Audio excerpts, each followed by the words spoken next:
আপনাদের সামনে বাড়বে পেঁয়াজের বাজার? বাড়বে না, মনে হয় না আর বাড়বে না।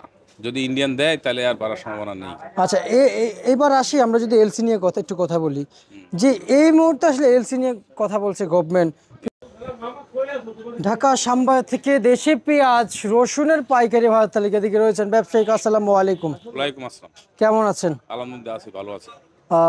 ভাইজান, পেঁয়াজের দাম আজকে বাড়ছে না কমছে ভাই? আজকে 2 দিন যাবত একই অবস্থা আছে। একই অবস্থা। আমরা শুনতে তো পাচ্ছি যে আজকে হাটে বাজার বেশি, জি। কিন্তু মার্কেটে বেড়েছে কিনা সেটা জানতে না, চাচ্ছি। মার্কেটে কালকার যে অবস্থা আজকে একই অবস্থা আছে বাজার। আচ্ছা আচ্ছা, এমনিতে সামনে বাড়বে পেঁয়াজের বাজার? বাড়বে না, মনে হয় না আর বাড়বে না। যদি ইন্ডিয়ান দেয় তাহলে আর বাড়ার সম্ভাবনা নেই। আচ্ছা, এবার আসি, আমরা যদি এলসি নিয়ে একটু কথা বলি, যে এই মুহূর্তে আসলে এলসি নিয়ে কথা বলছে গভর্নমেন্ট, বাণিজ্য সচিবেরা। আর এলসি যদি আসে কি পরিমাণ যে ক্ষতি হবে একটু জানাবেন, আর কি পরিমাণ ভালো হবে সেটাও জানাবেন। এলসি যে পরিমাণে আসবে, ঠিক আছে, ওই হিসাবে ওই পরিমাণে ক্ষতি হবে না। আচ্ছা আচ্ছা ঠিক আছে, এখন ধরেন 90 থেকে 100 টাকা বাজার, হয়তো ওইটা এলসি আসলে 80-85 থাকতে পারে বাজার। এই আর কি, তেমন একটা এফেক্ট হবে না। তেমন একটা এফেক্ট হবে না। না। আচ্ছা আচ্ছা আচ্ছা আচ্ছা, আপনার পিছনে যে রসুন, এগুলো কত কত চলছে? এটা চলছে আপনার 50 থেকে 55 টাকা। 50 থেকে 55। 55 টাকা কেজি দরে বিক্রি চলছে জি। দেশি রসুন। জি। আচ্ছা আচ্ছা আচ্ছা আচ্ছা, অপরদিকে দেশি রসুনের বাজার শুনতে পাচ্ছি একটু বাড়ছে আজকে। বাড়লেও তেমন একটা এটা বলা যায় না, ঠিক আছে। আচ্ছা, ওই সামান্য পরিমাণ বাড়ছে, কিন্তু এখানে বাড়িয়ে খাটছে না শ্যামবাজারে। হ্যাঁ, কারণ বৃদ্ধি দামে শ্যামবাজারে খাচ্ছে না। না। জি। আচ্ছা আচ্ছা আচ্ছা, এবং অপরদিকে আজকে এই সমস্ত রসুন যে মূল্য তালিকা আপনারা জানেন এবং বলেছেন, এগুলো তো সব বড় ভালো রসুনের ক্ষেত্রে। জি।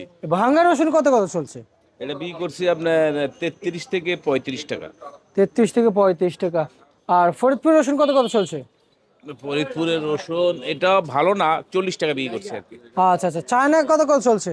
চায়না ওই যে ওইটা 145 টাকা, এটা 150 টাকা। এটা 150। জি।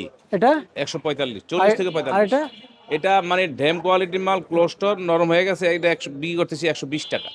আচ্ছা আচ্ছা আচ্ছা আচ্ছা আচ্ছা, আদা কত কত চলছে? আদা চলছে ওয়াশ আদা 110 টাকা, আর আনওয়াশ চলছে 90 থেকে 95। 90 থেকে 95 টাকা। পেঁয়াজ আছে কত চলছে? পেঁয়াজ চলছে আমাদের ঘরে যে কোয়ালিটি পেঁয়াজ আছে, এটা চলছে 90 টাকা। 90 টাকা। আর এটা সে যেটা ভালো আছে ওইটা বিক্রি হচ্ছে 95-100। 95-100। পেঁয়াজের বাজার সামনে বাড়বে? না, আর ইন্ডিয়ান যদি এলসি দিয়ে দেয় তাহলে আর বাড়বে না, বুঝছেন। যদি না দেয় তাহলে মানে 100 পার হয়ে যাবে। 100 পার হবে। আর দিলে 100 পার হবে না? পার হবে।